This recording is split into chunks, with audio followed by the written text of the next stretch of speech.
Si Abraham mao ang pinili nga tao sa Ginoo ug nahimong amahan sa pagtuo. Nibunga siya sa usa ka hari nga gamhanan kaayo human sa mga 14 na pulog upat ka generations.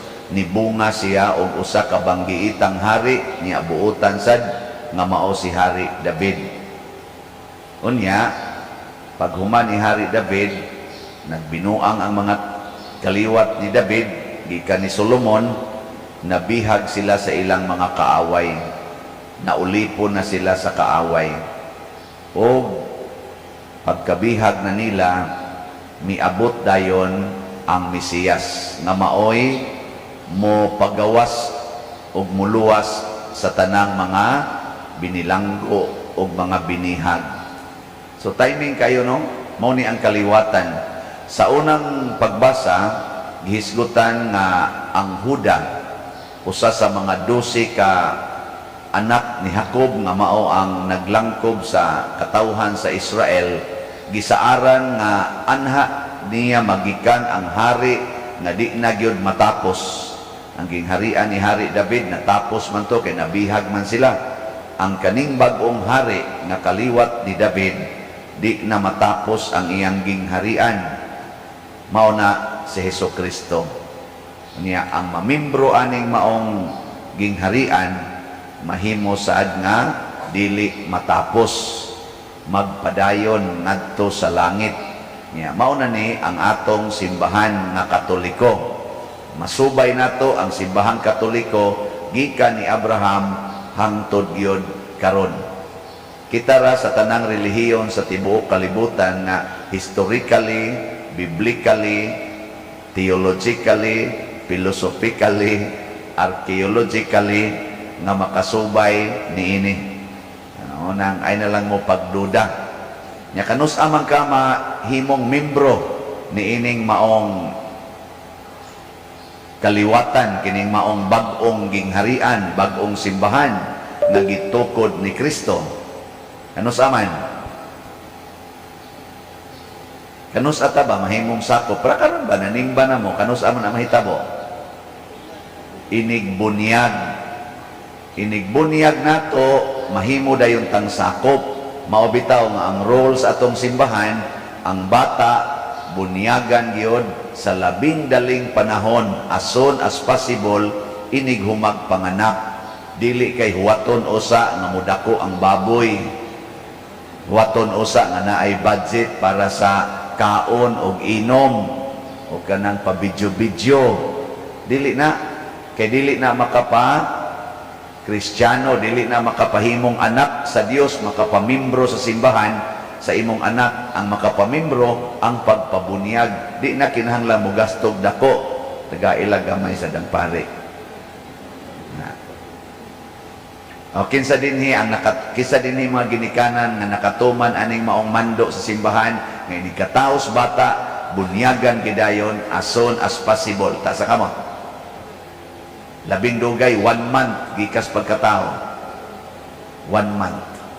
Ay, jutayar. Ang uban magsigig huwat mo na usahay dinhi, usa nakatuig ang bata, usa nakatuig og tunga, nya magsigig anak, kusog na kay mulugnot ang bata, porti pag yung sabaa, manghapak pag uspari, inigana sa kanang kuano, kana igilog. Mana ba? Nako na, nayawaan. Dili tungod kay nayawaan siya, kana bang gihasulan siya ba? Kamao namang mulugnot. Dili pareha atong usa pa lang kabuan, 2 kabuan, matug raman to. Gamay man kayo. Nya sag mo tingog sad, gamay kay tingog, usa sa nimo kahapak, makuyapan na sa dayon. Ari mas dako kayo sa tag 3 years old na, mo dagan-dagan, ali sa dong kay hilugan sa tika, dagan usa na to. Ayaw angan-angana.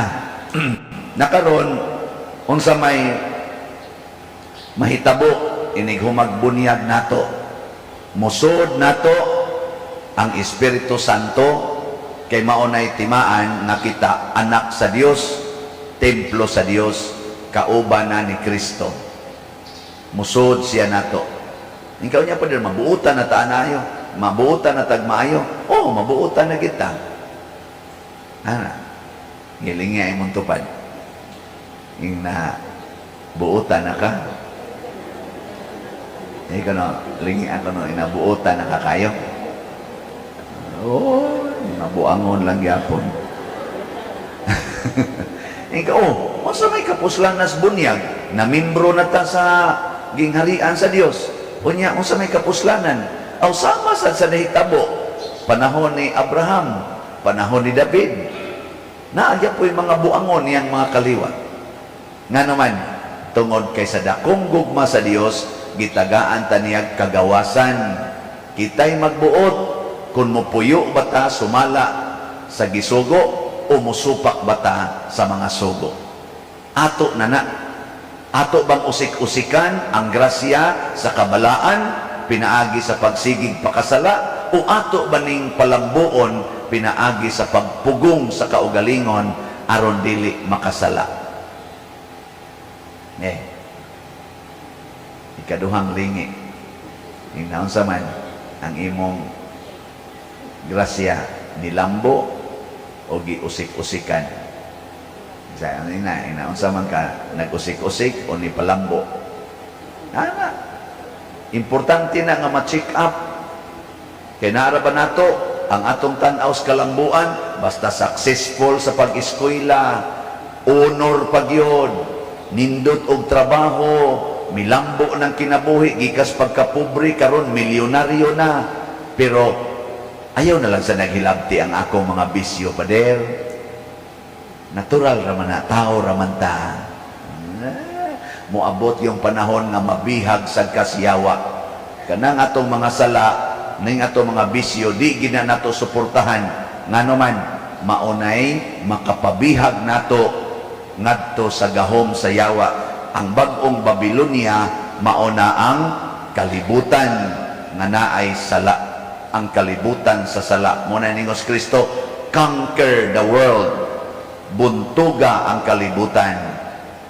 Ayaw pagtuo nga mulambo kaning kalibutan, mahimo na kang bilyonaryo, trilyonaryo, nga malambuon ka, malangit na ka.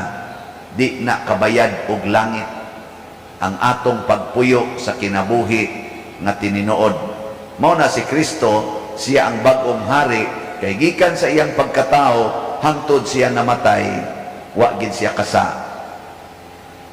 Model natong tanan nga pwede na gid tang dili makasala ining kalibutana. Nya ang unang makapapa sa sala, malimpyo gid ta ang bunyag. Nabitay uban maghilak-hilak pa kay guol kay sila nga ang ilang bata namatay. Batanon pa kaayong namatay ang bata. Hilak yun. Nya nabunyagan na ni, wala pa mabunyagi. Nya kamo nakasal na mo sa wapasan. Nako may rasang namatay. Joke lang. Ano bang nagpuyo-puyo. Nya pinangga kinila ilang bata. Anang gastuan yung maayo.